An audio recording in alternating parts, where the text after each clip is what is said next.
All right, it says we're live. Welcome everyone to my live stream with the amazing coach, Matt Shaffer. And we are so pumped up and excited for this live stream. We're going to be talking about how to inspire a man to rise to your standards and meet your needs and actually inspire his own masculine potential, both in his own life and with you in the relationship.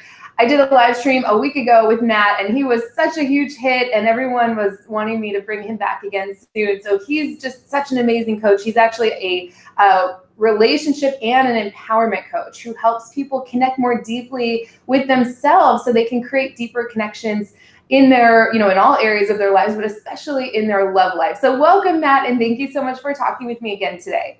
Hi, Helena. Oh, ever since our last live stream, I've just been like chomping at the bit to come back and connect with you again and all of your amazing tribe over here on your channel. So for everybody who's watching live or on the replay, hi, it's wonderful to see you again. I'm so excited to support you on this topic because I love helping women, just get deeper connections, more empowerment, and just live more fulfilling lives. That's my passion, and this is like such a fun way to do it, So great. Yeah, sorry, my voice is totally going today. Kind of a late night last night and my allergies are really bad. So hopefully I won't have to do too much of the talking. You know me, Helena. You're not going to have to talk that much, all right? You know me, I'm a chatterbox. So like, it's just the middle of the day. My voice is already going. But yeah, hey to everyone watching, Sarah, Ruth, Haiti, Christy, Angie, Maritza, Iris. I am so excited for all of you guys. And Matt's been connecting with a lot of you over the phone as well. I have a link to his scheduler if you guys want to book a free discovery call with him. He's been having so much fun, and I've been hearing all about the amazing calls that he's been having, totally transforming lives just on these calls that he's been doing and connecting with all of you amazing women in my community. So, oh my God, yeah.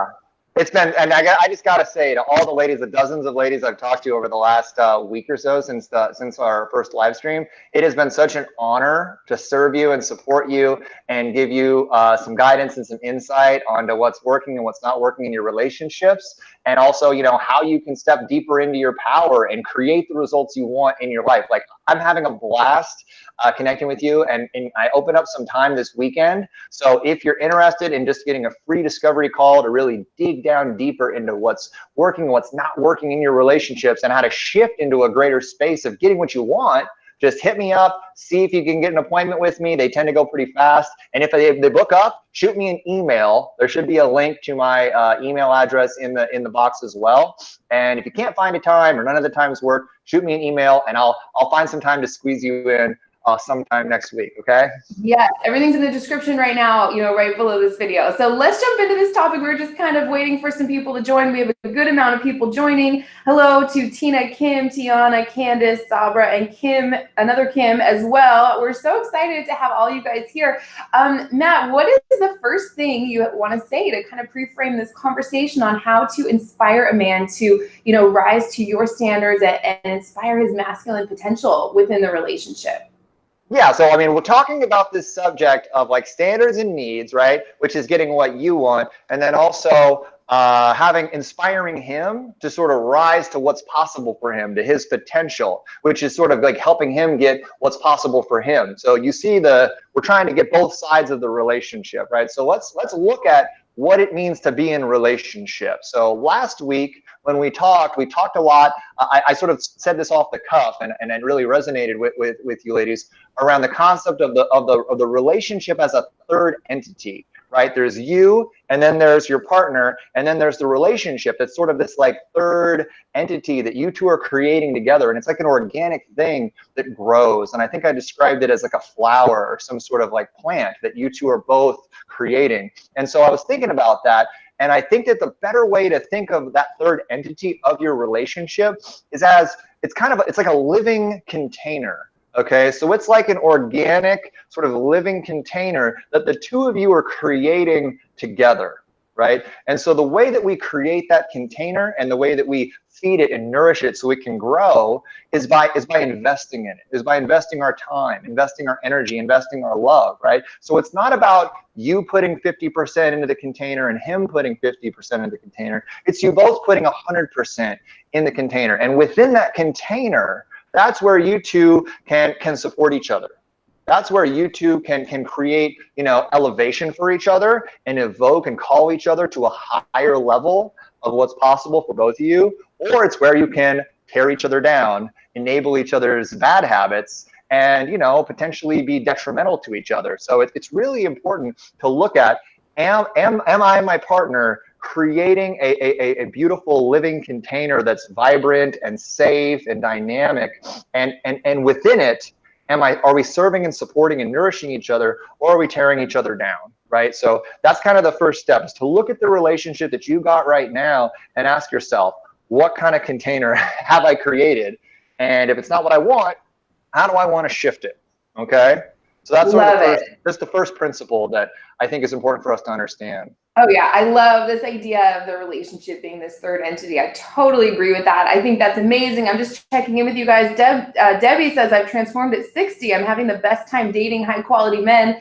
That just made my whole day, Debbie. Oh my gosh, thank you. A lot of people in here, it's their first time catching us live, so excited to have you. Sarah, I see your question. We'll definitely get to that. If you guys have more questions, let us know. We'll kind of save those to the end. We don't have too much time today, but I love that. You know, what is, and again, just if you kind of want to take this wherever you want to go, but just out of curiosity, what do you see as like some of the biggest challenges women face when it comes to like getting their needs met in a relationship? Like, do you see them going about it in the wrong ways, or what's happening here? Because this is something I get asked about all the time.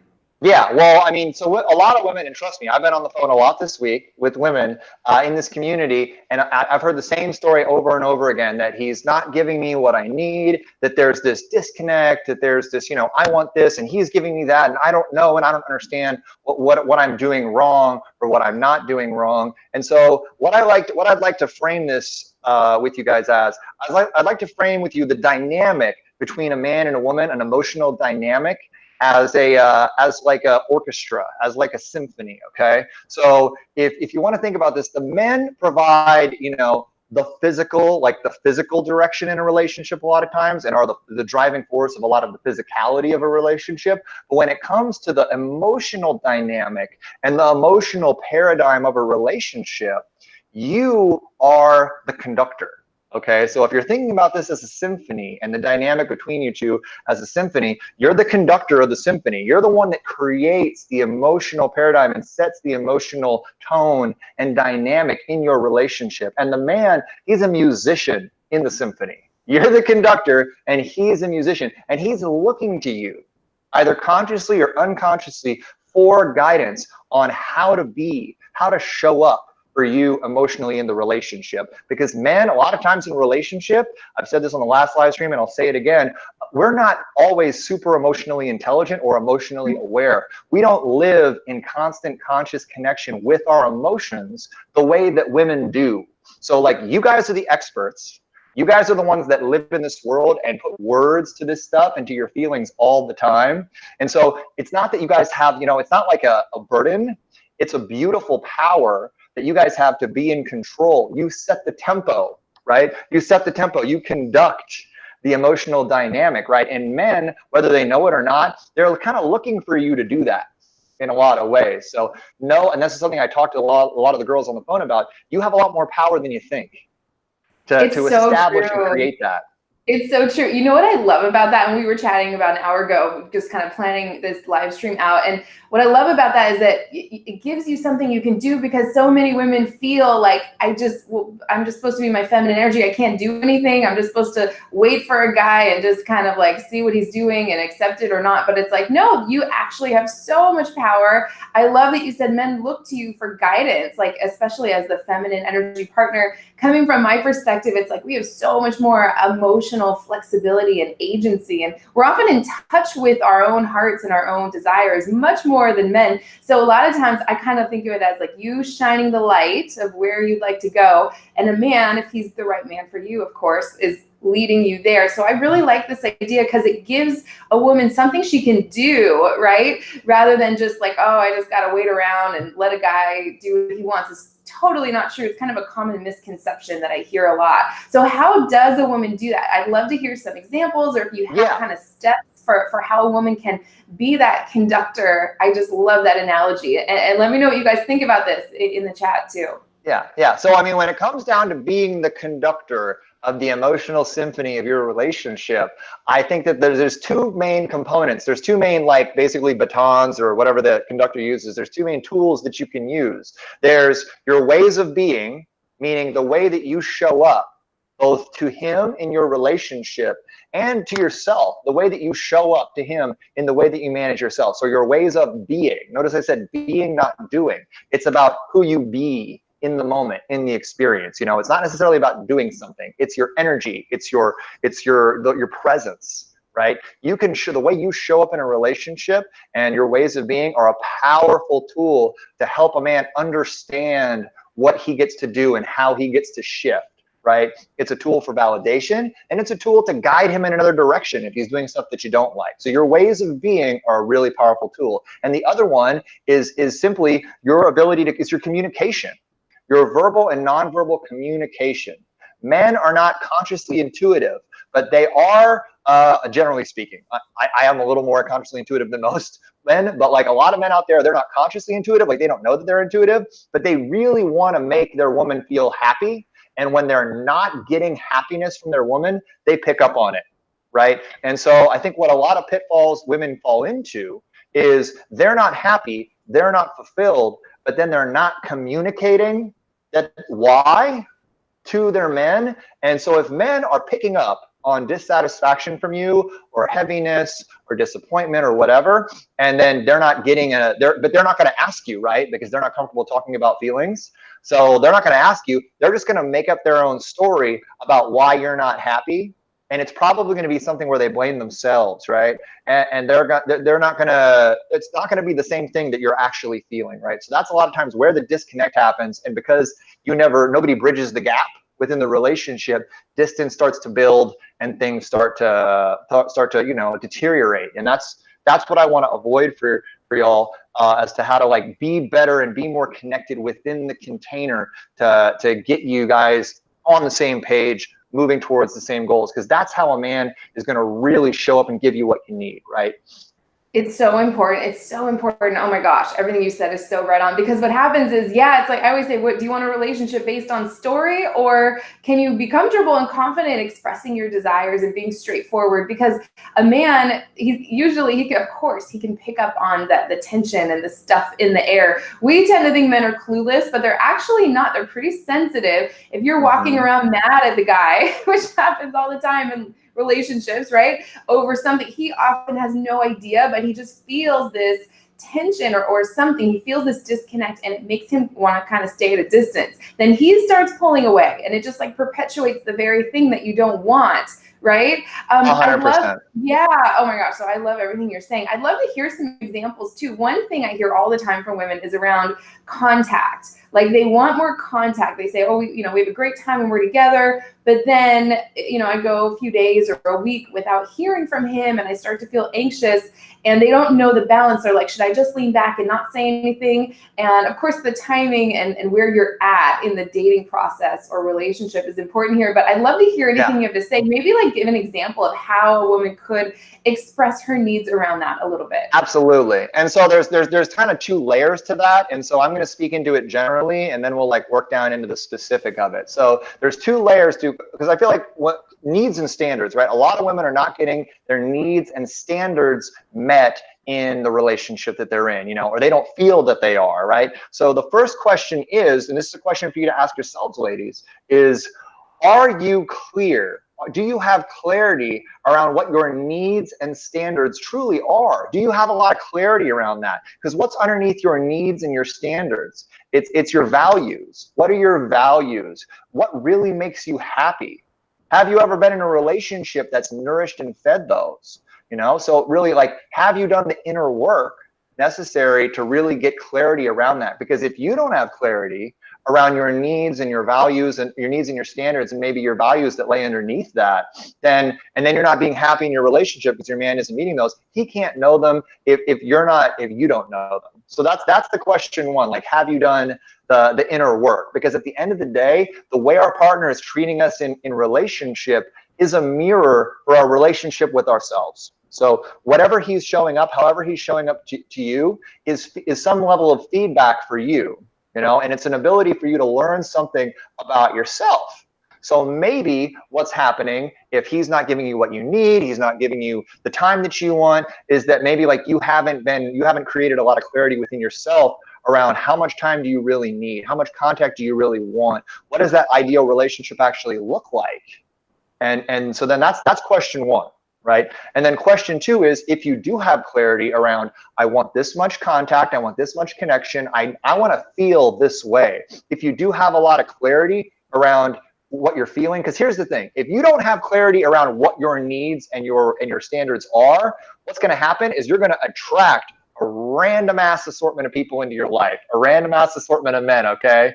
So you're going to get poor results at the front end. And then the guys are going to be all over the place because you haven't put a clear signal out into the universe on what it is that you want. All right. Then the next layer is, if you do have clarity around what your needs and your values are and your standards, but you're not communicating them effectively to your partner, you're going to attract people that are more in alignment for you. You're going to attract the right kind of people, but then the relationship isn't going to be so hot because maybe you brought them into your life, but now you're not able to communicate what it is that you need to them well. And so then the relationship ends up being dissatisfying. So do you see how, based upon what layer of it you're at, you're going to get two different kinds of results? And does that make sense? Oh, I mean, something I always say is that my voice is totally going. It's like the worst timing. But this is amazing. This is such gold, and everyone is loving it, by the way. I was just going through the chat. Yeah, you attract people who are like a mirror image. Something I always say is you attract partners who are a mirror image of your own masculine energy, and your masculine energy is what kind of sets those boundaries and standards. So if you're all over the place, if you're not clear, and this is what I found, love to hear your thoughts. If you are staying stuck, even energetically, in a situation where you feel attached to a guy and it's not a good situation, he's not treating you well, or he's interested in other women, and you're like letting him hang around and like still giving him your energy, you're sending out this signal like, I'm okay being second best. Yep. Right? I'm okay with inconsistent treatment. So it's not, it is knowing what you want, but it's also following that up with your actions. And it's something I see all the time. Of course, I used to do this myself, like collapsing your own standards and boundaries because you just really like this one guy so much, you'll kind of take whatever you can get from him, right? You're sending the signal out like more of this, and then you get frustrated, like, well, maybe this is all that's out there. And it's all coming from inside yourself. That's what I've found. What do you think about that, Matt? Well, it's 100% true. And what's so funny is that even when women they have standards and they have needs and they know what their standards or needs are, but they also have underlying that, a deep insecurity or a fear and a scarcity when it comes to men, right? So then they meet a man, they like a man, they become attached to a man, and then all of a sudden, all of their needs and their standards just go out the window because they just want to pretzel around that man. And I've said it before and I'll say it again, no man goes out to dinner to eat a pretzel.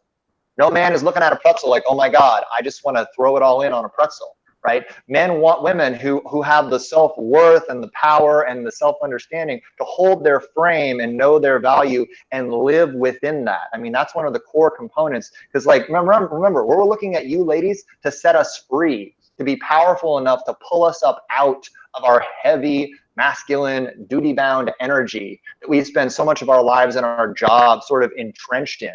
And in order for a woman to be powerful enough to pull us up out of that and to get us inspired to be free emotionally and to play a bigger game, you need to be strong enough and powerful enough to hold your frame with us.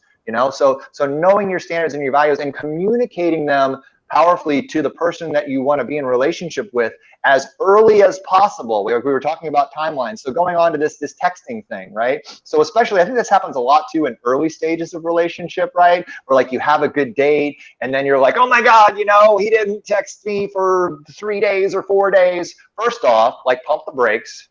It's been 1 date or 2 dates, right? Like, let's not get ahead of ourselves. You don't know his standard of, contact that he has. Men generally aren't as dependent upon text messages and upon continual contact as women. Like a man might have a great date with a woman on a Saturday night and be like, awesome, that was fun. I'll text her and thank her for a good time. And then I'll hit her up on like Wednesday and set something up for the weekend. that might be what he's thinking. And it doesn't mean he doesn't like you. It just means that you have your understanding of what your standards of communication are, and he has his. And men's tend to be less frequent. Men don't require as much emotional reinforcement as women, in just speaking in broad generalities, right? But if you have a really strong standard or need along those lines that isn't based in insecurity, this is very important. Like if it's a genuine need that isn't based in fear, right? Being able to like lovingly communicate that should happen as early as possible. And I think I talked about this a little bit in our last live stream, and I'll say it again, but like really being able to be like, you know what, I love hearing from you, brightens my day, and I love to have bright days. So like, I love to just, if you want to text me hi or something, I'd really love that. It'd be so fun to just hear from you, and it doesn't have to be a big heavy thing where it's like, I don't feel like you love me when you don't tell me that. Like, it doesn't have to be like that. Like, keep it light, keep it playful, and set like a positive, constructive boundary. Because if this man is invested in you, if he is interested in you, especially in the early stages of a relationship, he's going to want to give you what you want and what you need. As long as it isn't unduly, considered a burden for him. Like if you're like, I need to be texted 7 times a day at every hour, every 2-hour mark, then he's going to be like, oh my gosh, what's the deal? Like, so as long as it's a reasonable requirement or a reasonable request, and you're doing it in a playful, loving way, any man who's genuinely interested in you is going to be into that, right? I think that's it. So it's just important to do it as soon as possible. That way you offset the possibility of it becoming a bigger issue, but it's never too late. So if you've got a standard or a need that isn't being met yet, you can do it in a loving and playful way. Totally. I love what you said. And the point of doing this, and I say this all the time whenever I talk about like expressing your needs and boundaries, is not to change a man's behavior or make him do what you want, right? Look at where you're coming from. It's just, I'm expressing this and I'm going to see what he does, because his response to that is going to give you so much information about what kind of relationship partner he would be, how much he cares, how much he wants to prioritize you and meet your needs.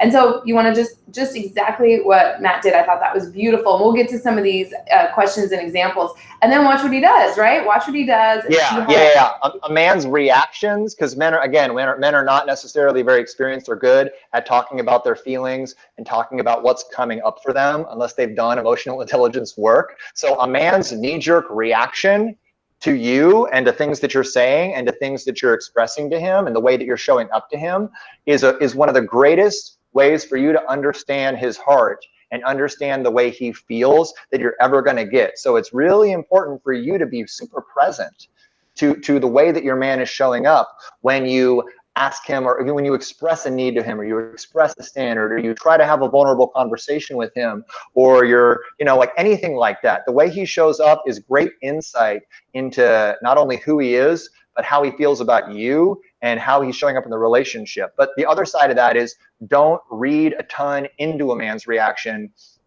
Use it as an opportunity to ask him a question. Don't make up a whole story. If he like opens his eyes like this and like seems a little taken aback, don't make up the story, oh, he must not love me, I knew it, screw it, I'm out of here, walls are up, I'm out the door. Don't do that.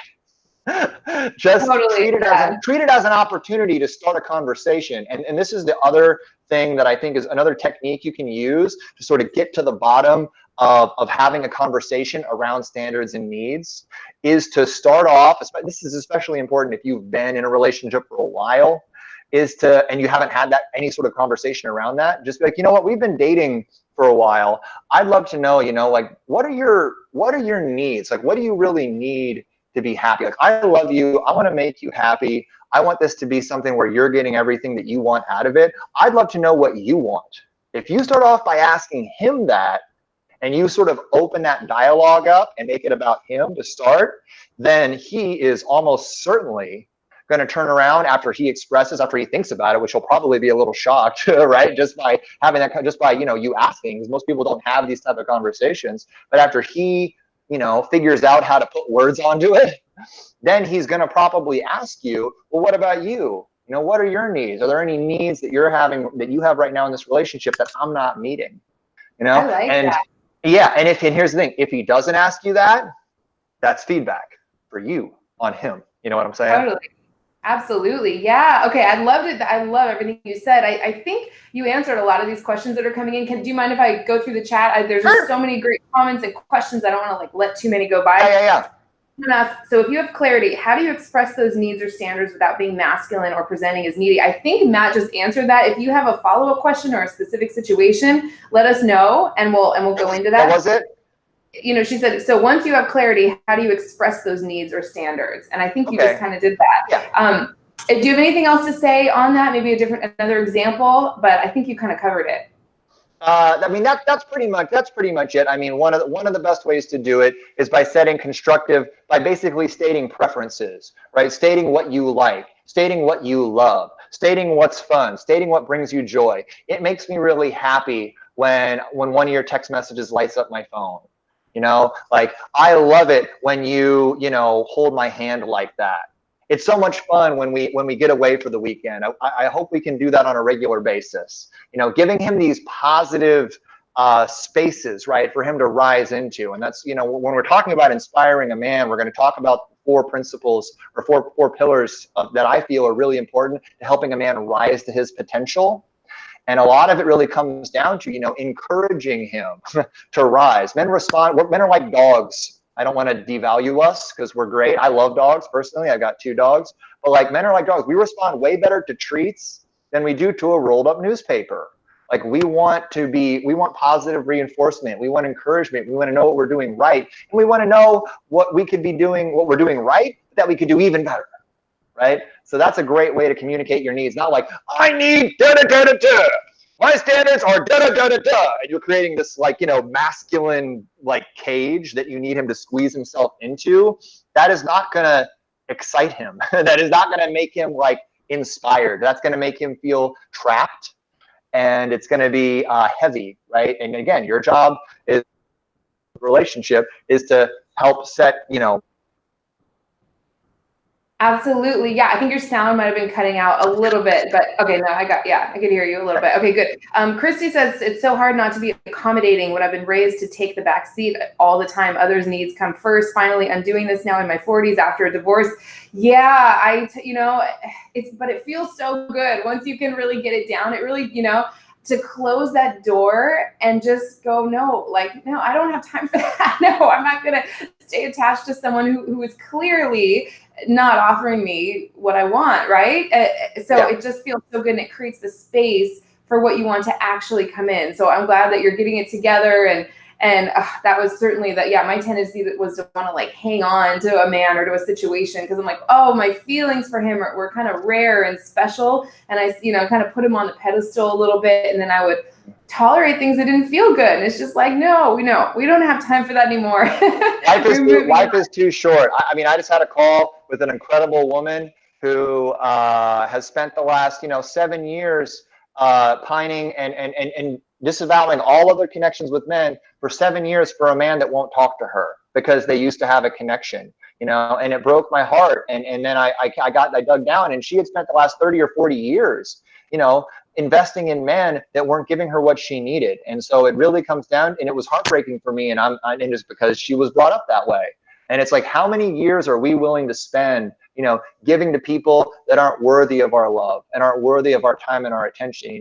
You get to make yourself your first priority, your love, your happiness, your fulfillment. And if you show up with you as your first priority, men love that. We want that. We want to see that you love yourself, because if you love yourself, you're giving us permission to love you too in a deep way, which is what we want. If you don't love yourself, if you're only giving yourself 50% of what you think you need, you're going to attract men that are doing the same thing, Yeah. So it's so important to Absolutely. recognize that. Yeah. Let's get to some more of these questions. These are phenomenal, you guys. Navita asks, what do you mean when you say that women can set men free? Can you clarify that just briefly?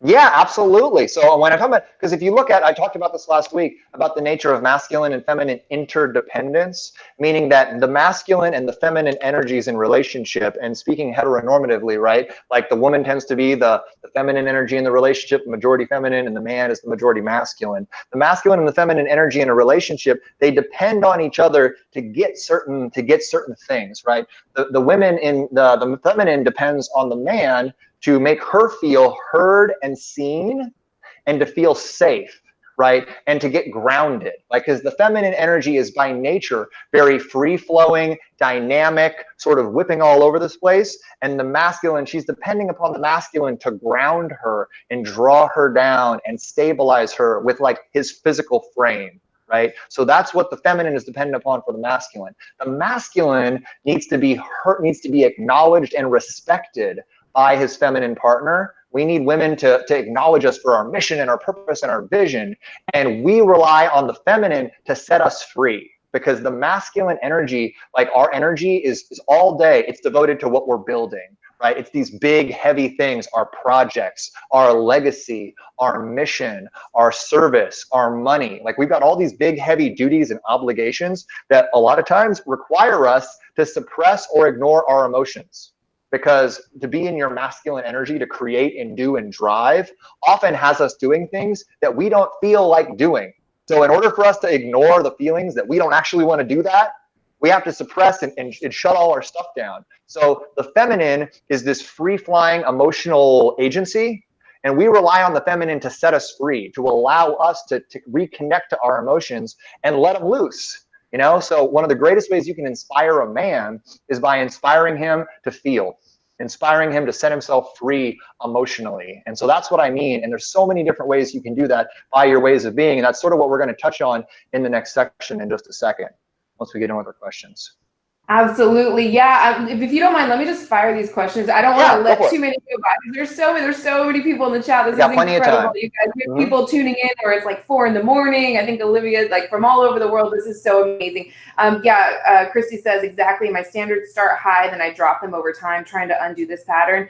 Yeah, the key is it has to be done with a high quality man. A lot of men are not there yet. Yeah, and you, by expressing your boundaries and standards, just like Matt said, that you're gonna see what a guy's got. So I love that. Okay, I'm starting way up from the top. Sarah says, I was wondering, I'm in a long distance relationship. I want him to say I love you, and he hasn't. Any advice? Love to hear what you have to say on that one, Matt. So if you want a man to say I love you and he hasn't said it yet, I mean, there's a bunch of different factors. I'd love to hear some more information, some more context from you around the relationship. How long have you been in a long distance relationship? Where are you at in terms of your emotional dialogue? Do you tell each other that you care about you? Have you established intimacy, right? Have you established emotional intimacy in the way that you communicate? Because again, this is something that it's really kind of incumbent upon the woman in the relationship. It's kind of her responsibility to lead the way emotionally. I'm not saying that you have to tell him you love him first, but you want to create a space for him where he can say that safely. Because for men, especially men who are not fluent in emotional intimacy, dropping an L-bomb is often one of the scariest things that exists for us, you know, because we attach a lot of weight to it, because men like to attach weight to things and heaviness to things. So if a man has trauma around love, say he's divorced or he's got a series of heartbreaking relationships, the word love a lot of time is connected with pain. So I would ask you, how much safety have you created for him? Does he feel that for sure that if he says he loves you, that you're not going to leave? Maybe he told a woman that, you know, you know what, I'm just going to make this personal because this is something that I've experienced. Okay. I, to this day, am challenged, and I work in this work, right? It's hard and it's scary for me the first time to tell a woman that I love her, even today. Okay. And it's because for most of my 20s, I had a deeply anxious attachment style, and I got very emotionally invested in toxic, avoidant women time after time after time. And I would throw my heart at them full bore, right? Early on, very not smart stuff for me to do. And they would break my heart. So I shut down around 25, and I was incapable of expressing or feeling emotion towards a woman for like 7 years, okay? Because I just was like, love was nothing but pain and devastation to me. So you really got to take a second and just like, don't make the fact that he's not saying I love you necessarily a reflection of you, but really get to the bottom of what is his story around love. What are his past relationships about? Dig through that. Because even today, with all the work and all the healing and all the release that I've done, it's still scary for me to tell a woman I love her for the first time. No matter how great she is, no matter how awesome the space is, it's a big deal for men, and there might be a lot of stuff attached to it. So the deeper you get to know him, the more you're going to be able to facilitate a space where he can say that. Totally. And if it's, yeah, I mean, if it's tough for you, it's tough for lots of men out there. Like, you are obviously a very, you know, highly conscious man, right? Emotionally intelligent. So imagine just these regular guys out here walking around trying to navigate all this. So thank you for sharing that. Yeah. You're welcome. Yeah, amazing. Okay, so let me see. There's some great questions, you guys. So good, so good. Yes, definitely. I think our challenge, we have differing ability to contribute and nourish to the container, talking about that third entity. Absolutely. Oh, you guys are so sweet. Someone says, I appreciate this is really helping me to see myself and empowering me in my feminine. I didn't realize how much masculine I was and how exhausting that felt. Yeah, it kind of goes against our nature as women to be the feminine receiving partner. So I'm glad that gave you some clarity. Let's see. Christina says, I don't know how many men have said that to me. They never thought of it that way. Olivia is the one who's tuning in from Borneo at 4 in the morning. Someone asked, how can you tell if a man is lying? Any thoughts on that, Matt? Oh boy, there's a lot of ways. I mean, there's a lot of ways to tell if a man is lying. Eye contact is a big one. If he's looking, if he, as he's saying it to you, if he looks away, if he's a man that has a hard time looking at you a lot, like an inability to look at you in the eyes while they're talking to you is often a sign that they have fear around the connection or around what they're saying to you. And a lot of times they're afraid to express it to you or to connect with you while they're talking because they know what they're saying isn't true. So eye contact is a big way. Body language, if they're closed off, if they're hiding, like men can hide, like we can hide if we're closing our hands. It generally indicates a lack of trust. Like we either don't trust that other person or we don't trust what we're saying, right? So kind of looking for nonverbal cues around body language and verbally, you can, I'm telling all the male secrets here. Oh my God, no, this is important for you girls, for you women to know this. A lot of times men who are really good liars will put a lot of unnecessary detail to sort of pad the lie. So if a man is a good liar, he's going to give you a lot of unnecessary narrative around the lie. Like if he's trying to like tell you a story about why he was out late, you know, and you don't really buy it, he's going to oversell it.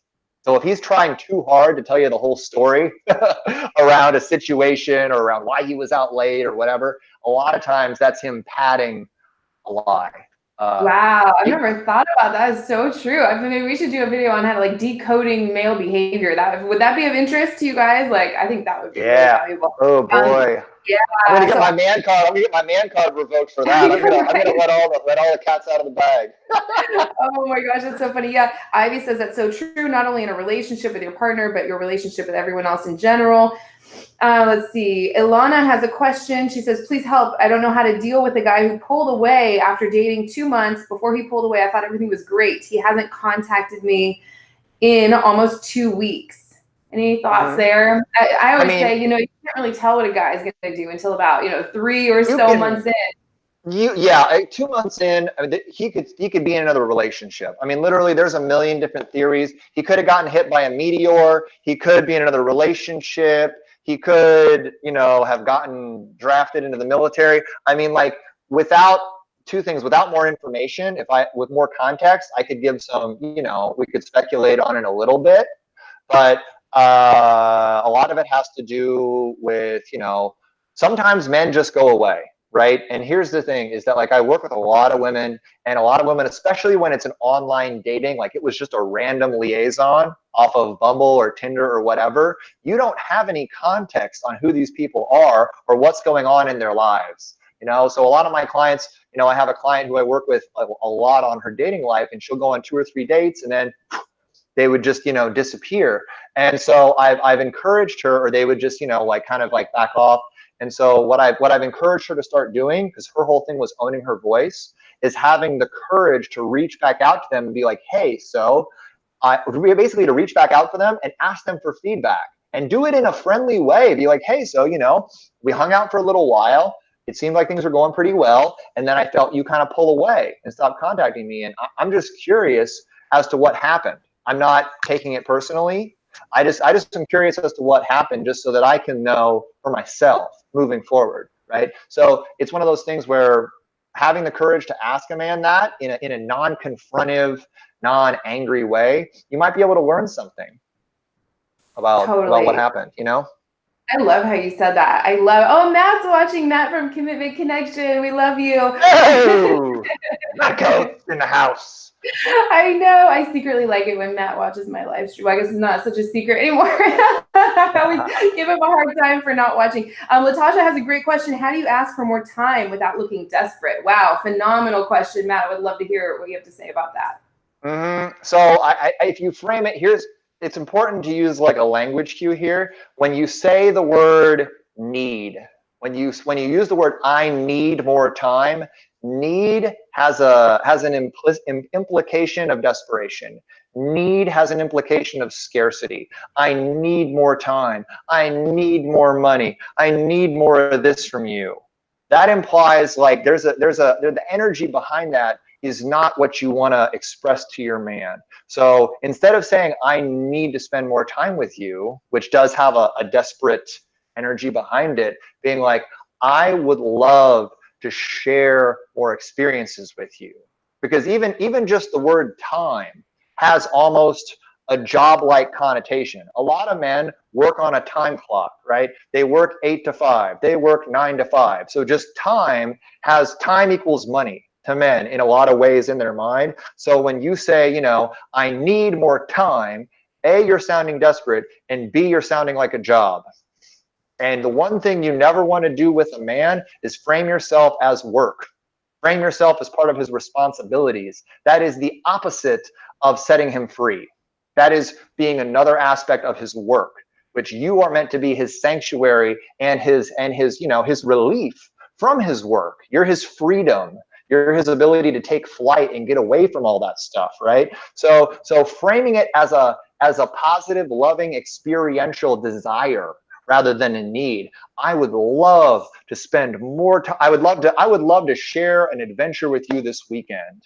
I would love for us to go, you know, do something fun. And here's another cool thing, and this is a way to really is really great for a man. Like, don't make it have to be a big deal. Be like, hey, I'd love to just come over and order a pizza and watch Netflix with you, or just do something really low key. A lot of times men will start to feel heavy about the time we spend with a woman if it always has to be a production. So sort of taking the pressure off of a man to put on a big dog and pony show to spend time with you, a lot of times we'll encourage him to do that.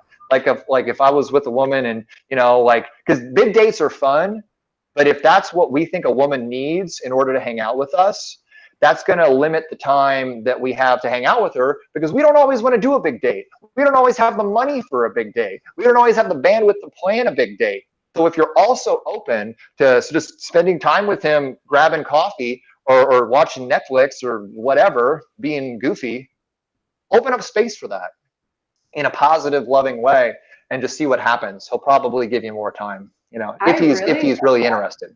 Yeah, it's kind of like it just feels good to spend time with you. We don't need to go to some big fancy restaurant. It just feels good spending time with you, and I love that. I love that. One more similar question, then let's get to these 4 pillars, and we'll get to the rest of the questions after. This is an interesting one, and it's related to what you just were saying with the need. What are effective words to use with a man to trigger immediate change? So the words of that question, I feel some urgency there, and we would like to probably turn that around a little bit. Or what's your perspective on that?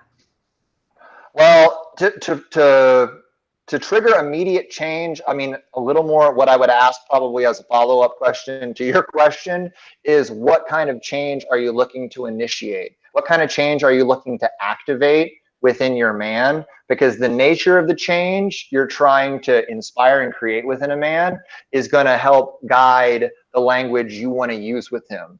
But the sort of a rule that you can use around that is you want to steer away from things that feel heavy, constrictive, duty-bound, imposing, masculine. So need, demand, I require this, you can't do this anymore.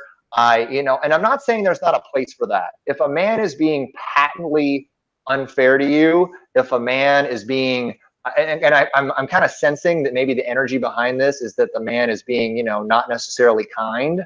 If a man is being mean-spirited or abusive or any way, it is your responsibility to communicate powerfully to him that is not acceptable. Okay, I can't say that strongly enough. Never allow a man to disrespect you in a deliberate and demeaning way under any circumstances. And even then though, you don't have to be like, don't respond to his disrespect with disrespect. Just be like, you know what? I'm not comfortable being treated this way, and I'm not going to allow this treatment or this energy in my space anymore. So you have a choice. You can either choose to treat me this way with love, respect, understanding, and compassion, or you can go, because I'm not going to allow that in my space. You know what I'm saying? So you can be direct with a man if he's being unkind.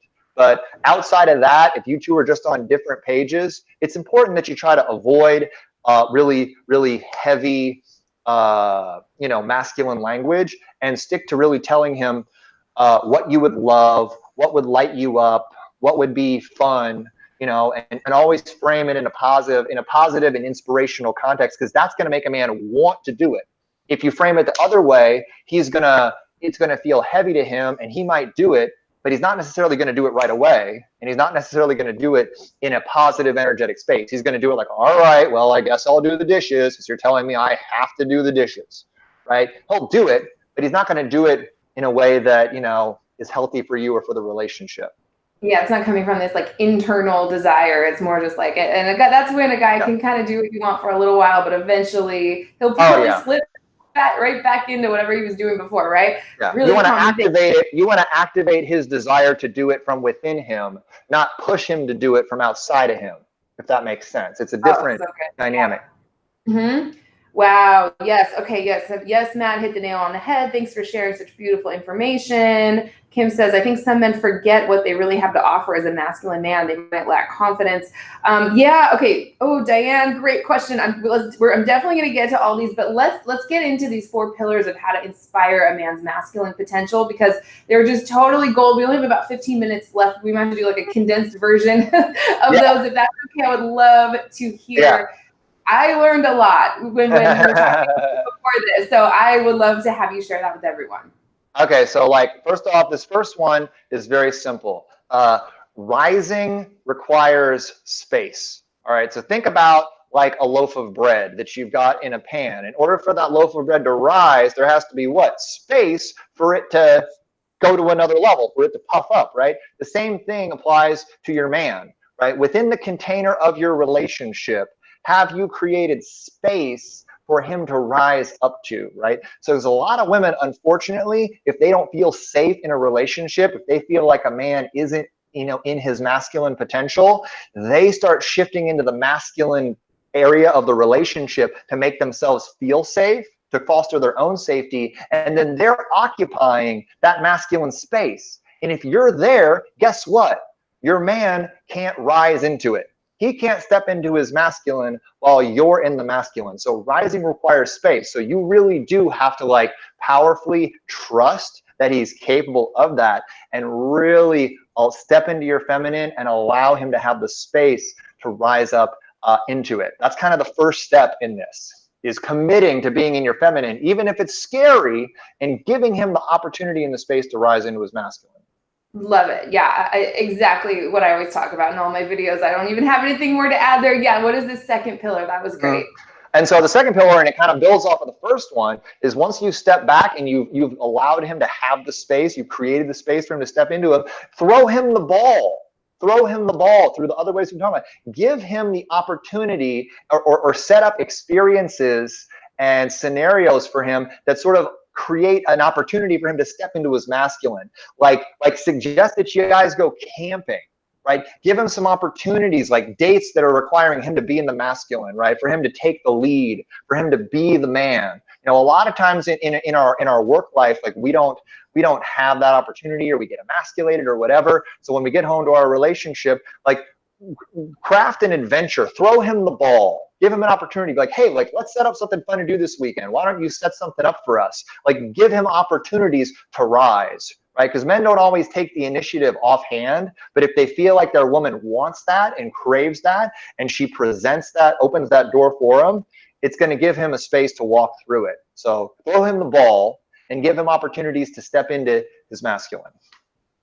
Amazing. Perfect. It's kind of like the next step after you create the space. Now you're like kind of being an invitation for him to do that. What's the third pillar? Yeah, it's funny, now that I look at them, they actually are kind of steps. I know, we were like, are these steps or are they separate? And so, but they're yeah, kind of steps. Yeah, kind of depending steps. on where you're at. Yeah, okay, let's hear the third one. This is awesome. Okay, and so the third one, and I think this is probably the most important one, is show him what it means to be free. Show him what it means to be in your full potential. And that's you. And in terms of your ways of being, that's you living and working and showing up in your full potential. Are you free, powerful, and unapologetic in the way that you're showing up in your life? Right? Are you in full ownership of who you are and in full ownership of your happiness? Have you made your happiness your responsibility? Right? Because when you do that, when you show up as you and you declare through how you're showing up that you're going to be happy with or without him, and that you're in ownership of you and yourself and your life, that's inspiring to a man. Because then if a man wants to be with you, he gets to rise to that level in his own life.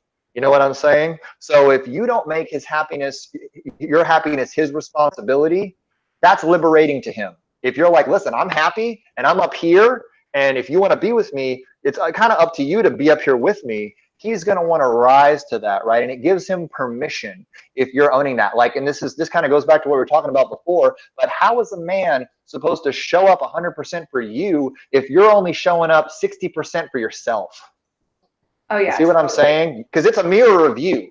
So you guys are going to mirror each other. And if one person, elevates, the other person, if they want to stay with that person, is going to elevate too. So don't expect a man to show up 100% for you if you're only showing up 50% for yourself. It's such a great point. Yeah, it's like a man, like you said, a man can only love you and respect you and show up for you to the degree that you have accomplished that within inside yourself already, right? You can't be showing up for yourself 50%, then expect an empowered masculine man to come along and kind of save you from your own life. It's like an empowered man in his masculine like that, he's not going to sacrifice himself, who's in wounded energy or like this damsel in distress. I need you to, no, you have to show up for yourself. And then, like I said, since you attract a mirror image of your own masculine energy, that's just going to inspire him to step up and want to be a part of that. And it's like you said, it's coming from this internal desire, not this like she needs me to do this. So that was phenomenal. Yeah. And what's that last one?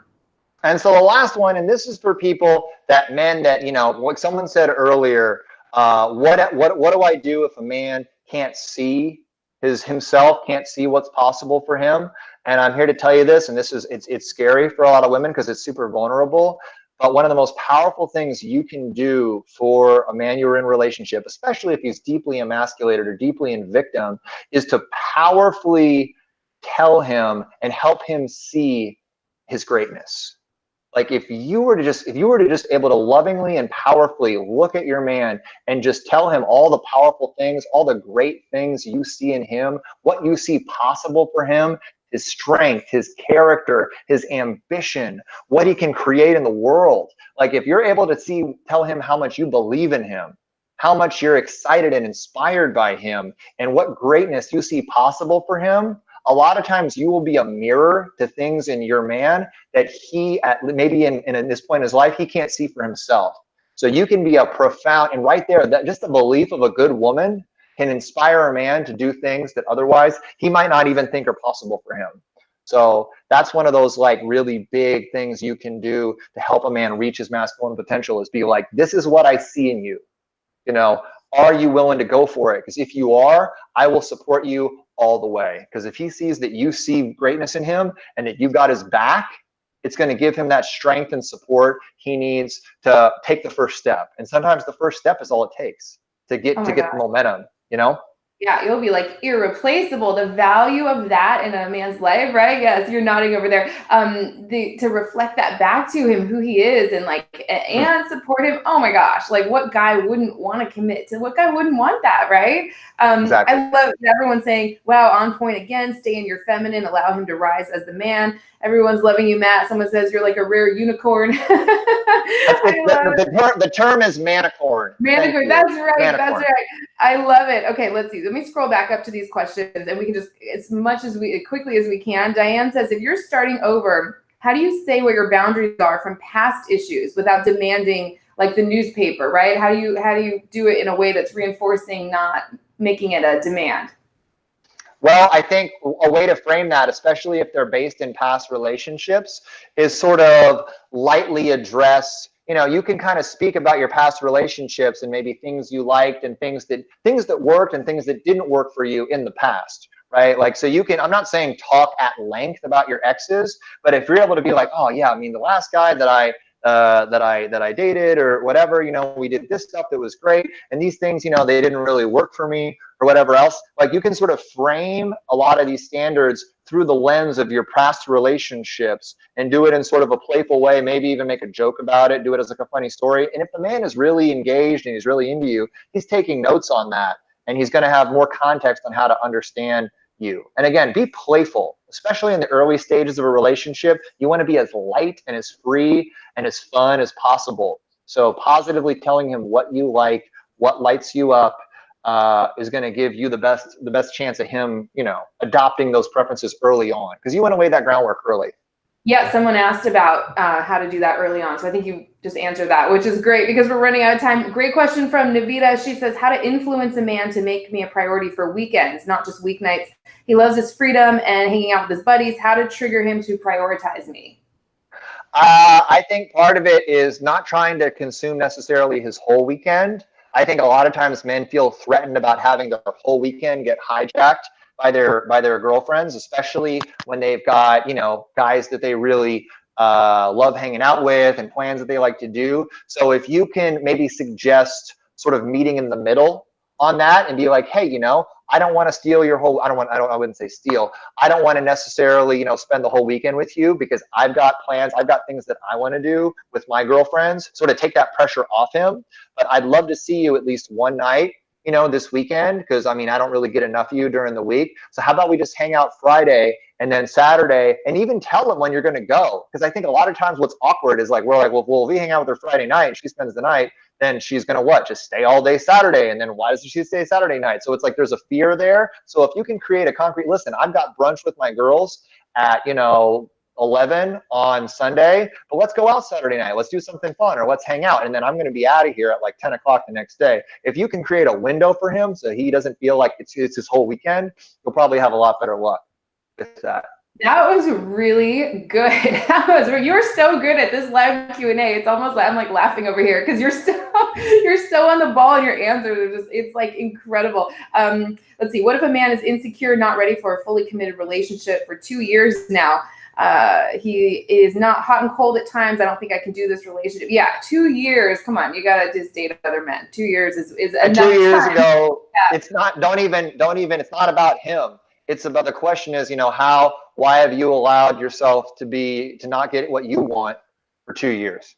You know what I'm saying? Yeah, I get that. Like, I've been there. Yeah, no judgment here. We have women in our community that have been hanging on to men for like decades that are clearly never going to step up. So yeah, get in touch with your own desires. Watch this video from the beginning after it posts, because we talked a lot about that. If you're just joining, how to influence a man to meet his family after 9 months of dating. Interesting question. What do you have to say about that?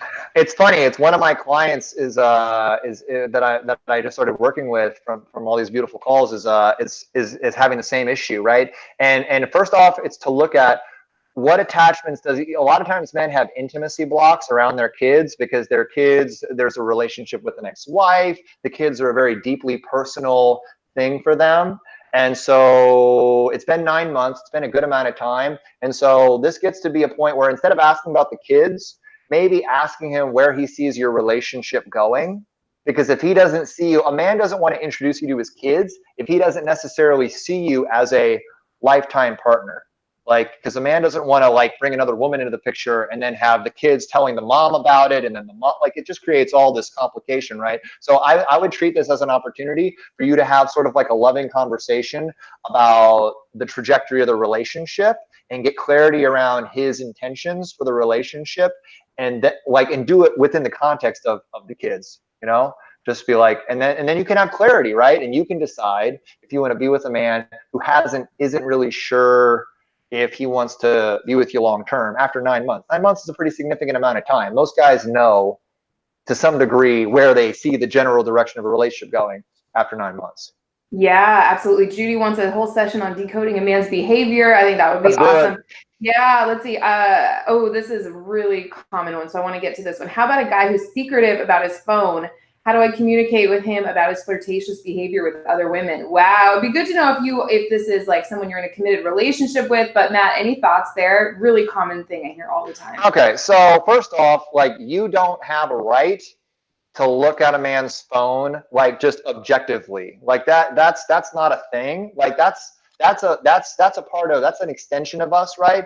Just like you don't want a man going through your phone. Like, just, I'm speaking very, very generally, foundationally, like that's a private part of who he is, right? And so if you have, but the second part of that is, how do I deal with a man's flirtatious behavior? Okay.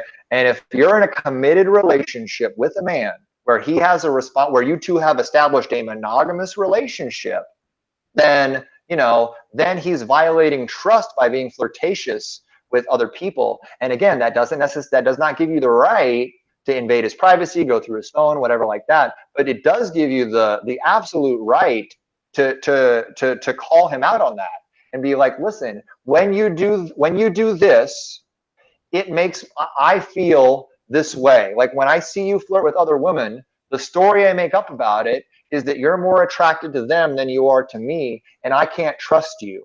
Like, we've made a commitment to share our lives together, and when you flirt with other women, this is the story that I create around it. So don't make him wrong, don't persecute him, but just let him know that when he does this, it hurts you. And if he loves you and if he cares about you, he's going to want to shift that behavior, right? But don't demand to go through a man's phone. Like, this is not Jerry Springer. If you're in a Springer style relationship, just bounce, because that's not serving anybody. I totally agree. Yeah, such a common situation. We have come up on the end of the hour.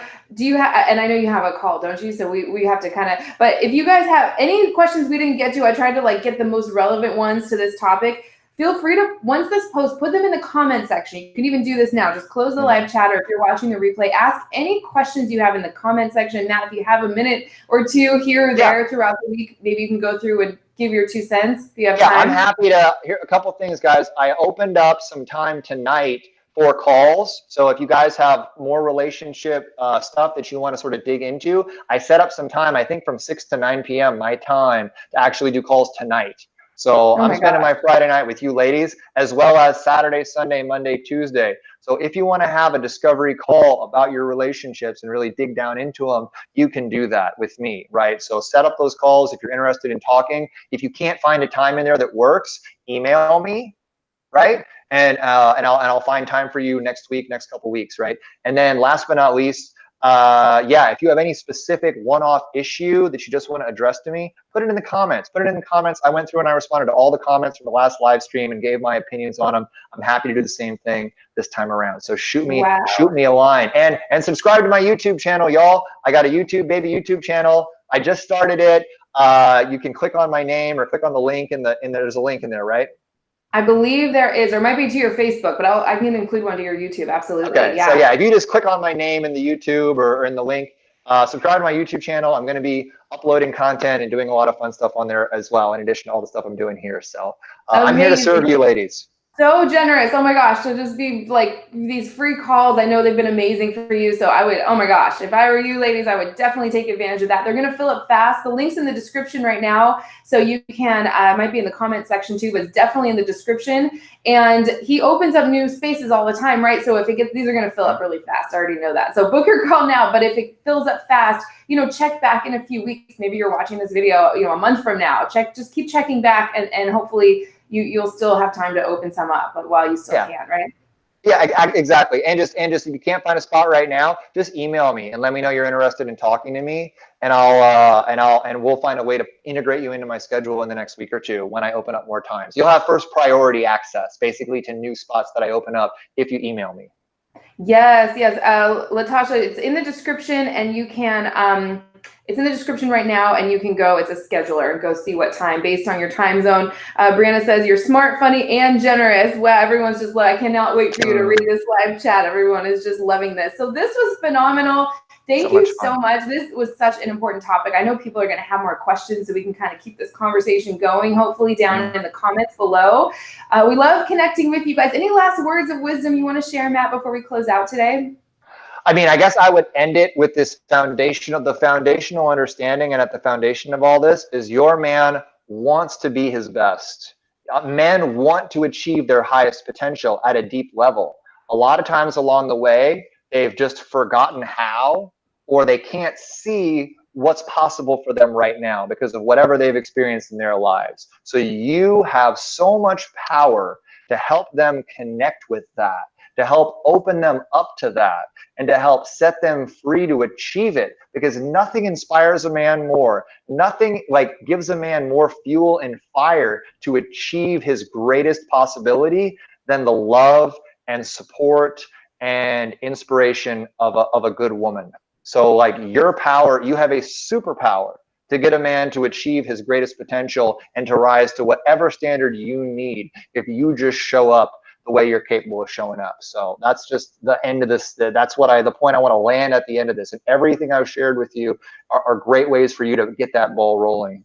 Wow. Oh my gosh, that was beautiful and so true. I just cannot reiterate how true that is. And wow, it's just the way it works. And I love when we talked about in our last one that we can elevate each other, right? And in partnership rather than this, right? Exactly. Matt's doing this super cool thing with his hands over there. Yeah, we need each other. We need each other. And and I love that you just stand for partnership and working together rather than this kind of adversarial relating that's been going on a lot lately, right? So thank you so much again. Thank you all for tuning in. We'll try and do this again soon. We love you guys, love connecting with you. I have another live stream tomorrow, Saturday at 2 p.m. Pacific time. That I know everyone's gonna love. So you can tune in for that. It's scheduled. You can see it on my homepage on YouTube. So yeah, have a great weekend, everyone, and we will see you soon. Matt, thank you so much again. It was a pleasure, Helena. So nice talking to you, ladies, and hopefully I'll talk to you again soon. Have a great weekend.